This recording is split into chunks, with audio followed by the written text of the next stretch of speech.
আসসালামু আলাইকুম। আমরা ভিয়েতনাম আছি, 9 জন যাত্রী, সর্বপ্রথম ফ্লাইট মেহেরিমা ওয়াসিস থেকে আসি, সাজ্জাদ এন্ড ট্রাভেলস। আমরা ভালো আছি। বিসমিল্লাহির রহমানির রহিম। কাছে কিংবা দূরে, দেশ এবং দেশের বাইরে থেকে সবসময় যে সকল বিদেশগামী প্রবাসী ভাইরা আমার তথ্যমূলক প্রোগ্রাম দেখার জন্য অপেক্ষায় থাকেন, আমি সাজ্জাদ হোসেন খান, মেহেরিমা গ্রুপ অফ কোম্পানির চেয়ারম্যান, 30 ওভারসিজ RL 1185 এর স্বত্বাধিকারী। আপনাদেরকে জানাই অনেক অনেক প্রীতি এবং শুভেচ্ছা। তিশা ইন্টারন্যাশনাল ওভারসিজ লিমিটেড বিশ্বস্ত এবং আস্থার প্রীতি প্রতীক। এবং শুভেচ্ছা। প্রিয় বিদেশগামী প্রবাসী, প্রতিদিন কোনো না কোনো দেশের ফ্লাইট সাকসেস ভিডিও নিয়ে আমি প্রেজেন্টেশন করে থাকি এবং কর্মীদেরকে বিভিন্ন তথ্যমূলক তথ্য দিয়ে তাদেরকে পাঠিয়ে থাকি। তারই ধারাবাহিকতায় সব কর্মী আমাকে কমেন্টস করেন, টেক্সট করেন, স্যার যাদেরকে পাঠান তাদের একটু রিভিউ দেখতে চাই, এই কর্মীগুলো পাঠান, সেখানে তারা কোম্পানিতে সঠিকভাবে কাজ পায় কিনা এবং তাদের বেতন কোম্পানি ঠিক আছে কিনা যদি একটু দেখাতেন তাহলে খুব ভালো হতো। স্বচ্ছতা দেখান, স্পষ্টতা দেখান, সব ভালো লাগে, আপনার ভিডিও ভীষণ ভালো লাগে, কিন্তু কর্মীরা যদি বলতো, যদি দেখতে পারতাম, আমরা খুবই বেশি উৎসাহ উদ্দীপনা নিয়ে আমরা আমাদের সিদ্ধান্তটা নিতে পারতাম।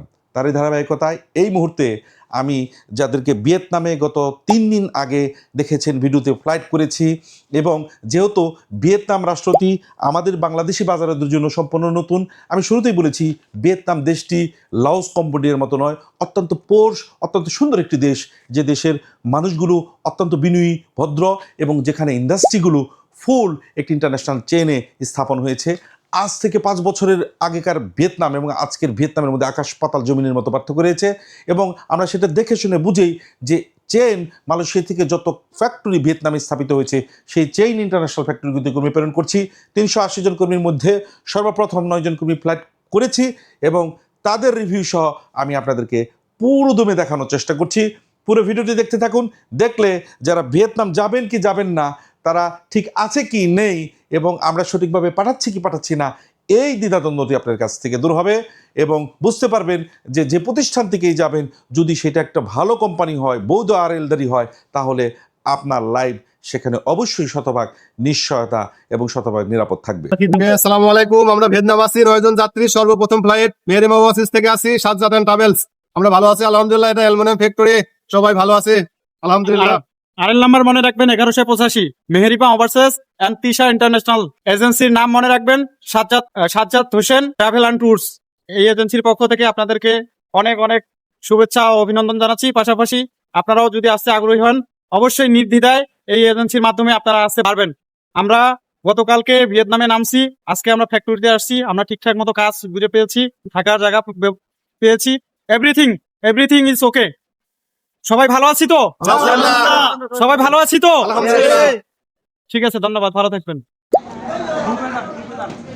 এটা আমাদের খাবার ক্যান্টিন, এখানে আমাদের লাঞ্চ খাওয়াই, কোম্পানি থেকে খানা দেয়, এখানে আমাদের কোম্পানি থেকে খানা দেয়, এখানে খাওয়ার ক্যান্টিন, এখানে সবাই।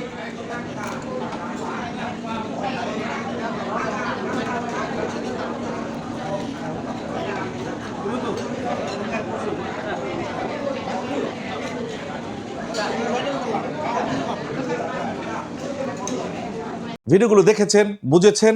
যদি বুঝে থাকেন যে এই প্রতিষ্ঠান থেকে যেতে হলে একটি বৈধ ডিমান্ডের ভিত্তিতে, সেটা যদি হয় আমাদের দূতাবাস থেকে অ্যাটেস্টেশনকৃত, তাহলে আপনার যাওয়া নিয়ে কোনো প্রশ্ন নেই। কারণ আমরা কখনোই কোনো ভিজিট ভিসায়, কোনো হাই প্রফেশন ভিসায় অথবা কোনো স্টুডেন্ট ভিসায় কর্মী প্রেরণ করি না। কর্মীকে যেতে হবে কর্মকাজে, অর্থাৎ এমপ্লয়মেন্ট ভিসায়, যেভাবে আমাদের প্রবাসী কল্যাণ মন্ত্রণালয়ের নীতিমালা আছে। আমরা যে দেশে আমাদের দূতাবাস আছে, সেই দেশ থেকে সেই ডিমান্ডটি অ্যাটেস্টেশন করে এনেই আমরা ম্যান পাওয়ার করে বৈধভাবে সরকারি নীতিমালা ফলো করে কর্মী প্রেরণ করে থাকি, এবং এটাই সঠিক নিয়ম। এবং একটি বৈধ রিক্রুটিং এজেন্সি এভাবেই জনশক্তি রপ্তানি করে। এর সেই সাথে প্রত্যেকটা কর্মী ভাইয়েরা আমাকে প্রতিদিন ফোন এবং টেক্সট করে জানতে চাচ্ছেন যে মালয়েশিয়ার কোনো নতুন আপডেট আমি দিচ্ছি না কেন। কারণ আমি মালয়েশিয়ার অপেক্ষা প্রতীক্ষায় থাকতে থাকতে আপনাদের মতো হতাশ হয়ে গেছি। প্রতি মুহূর্তে যেন ভালো সংবাদ শুনি, এবং কখন কোন মুহূর্তে একটি ভালো খবর আপনাদেরকে দিতে পারবো, খুশি করতে পারবো, আমিও আপনাদের মতো প্রতীক্ষায় থাকি। তাই মালয়েশিয়ার অনেক তথ্য নিয়ে ব্লগ বানানো, ভিডিও বানানো এটা আমার কাজ নয়, ভিউয়ার্স বানানো আমার কাজ নয়। প্রকৃতপক্ষে যে তথ্যটি দিলে একজন কর্মী ভাই মালয়েশিয়ার সহজে খুব দ্রুত সময়ের মধ্যে মালয়েশিয়ার শ্রম বাজারটি ওপেন হলে যেতে পারবে, আমি সেই তথ্যটি আপনাদের সামনে প্রেজেন্টেশন করার চেষ্টা করি। এরই ধারাবাহিকতায় আমাদের মাননীয় প্রধানমন্ত্রী সেখানে গিয়ে যখন এমইও সাইনগুলো সমস্ত বিচার বিশ্লেষণ করে উচ্চ পর্যায়ের কমিটি সহ যারা এর সাথে রিলেটেড আছেন, সচিব মহোদয় সহ, আমাদের মন্ত্রী মহোদয় সহ, যখন পূর্বের সরকার যখন যে এমইও সাইনটি করে রেখেছেন, যেখানে শ্রমিকদের কোনো স্বার্থ রক্ষার বিষয়টি উল্লেখ নাই এবং অনেক উচ্চ মূল্যে নির্ধারিত কিছু এজেন্সির মাধ্যমে যেতে হয়, যখন এই বিষয়টি আমাদের মাননীয় প্রধানমন্ত্রী বিশেষ দৃষ্টি নজর দিলেন এবং ওই দুটি লাইন অর্থাৎ এমইওর দুটি লাইনকে বাদ দিয়ে এমইওটাকে সাইন করে মাননীয় প্রধানমন্ত্রী উক্ত দেশের প্রধানমন্ত্রীকে অনুরোধ করলেন আমার দেশে এই মাসের অর্থাৎ সামনে মাসের 3 তারিখে এসে নতুন করে একটি এমইও সাইন করে কর্মী প্রেরণটা দ্রুত সময় মাসে শুরু করতে।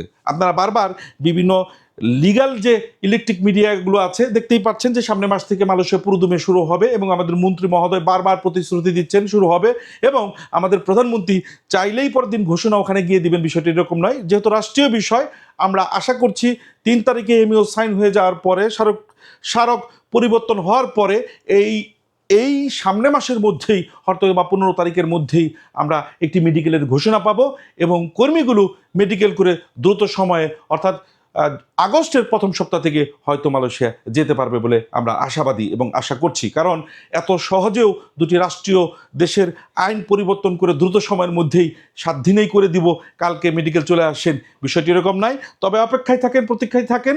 আশা করি দীর্ঘদিন যারা অপেক্ষা করতে করতে 2 বছর 3 বছর হয়ে গেছে মালয়েশিয়া ছাড়া যাবেন না, এবার হয়তো বা আপনাদের এই অপেক্ষা এবং প্রতীক্ষার অবসান ঘটবে এবং আমরা অপেক্ষায় না থেকে ইতিমধ্যে তো দেখতেই পাচ্ছেন যে ভিয়েতনাম কর্মী প্রেরণে ব্যস্ত হয়ে গিয়েছি। কোনো কারণে কোনো বাজার চালু না হলে আমরা যেমন বসে নাই, তেমনি কোনো কারণে মালয়েশিয়ার বাজার যদি আল্লাহ না করুক যদি ওপেন না হয়, আপনারা বসে থাকার কোনো অবকাশ নাই। তাই আপনাদের মতো আমিও নতুন নতুন মেসেজ, নতুন নতুন কোম্পানির বিষয় নিয়ে মালয়েশিয়া খোলা মাত্র আপনাদেরকে তথ্য দিব। সর্বশেষ একটি টিপস দিয়ে যাই মালয়েশিয়ার ব্যাপারে। যারা মালয়েশিয়া যাবেন বলে ভাবছেন, নিজ জেলা থেকে আজকে এই মুহূর্ত থেকে বিএমইটি রেজিস্ট্রেশন করে ফেলেন যে কোনো কম্পিউটার দোকান থেকে, যদি নিজে না বুঝে থাকেন, এবং সরকারি যে 3 দিনের ট্রেনিংটি আছে সেটা নিজ জেলা থেকে সম্পন্ন করে থাকেন। অর্থাৎ আমরা মালয়েশিয়া ওপেন ঘোষণা হওয়া মাত্র যাদের বিএমইটি রেজিস্ট্রেশন আছে শুধু ওই কর্মীর পাসপোর্টগুলো দ্রুত সময়ের মধ্যে মেডিকেল ফিট করে এবং কলিং করব। এটাই ছিল আপডেট। নতুন আপডেট নিয়ে মালয়েশিয়া সংক্রান্ত খুব ভালো ভালো বিষয় নিয়ে খুব শীঘ্রই আপনাদের সাথে আবার সংযোগ হব। ধন্যবাদ।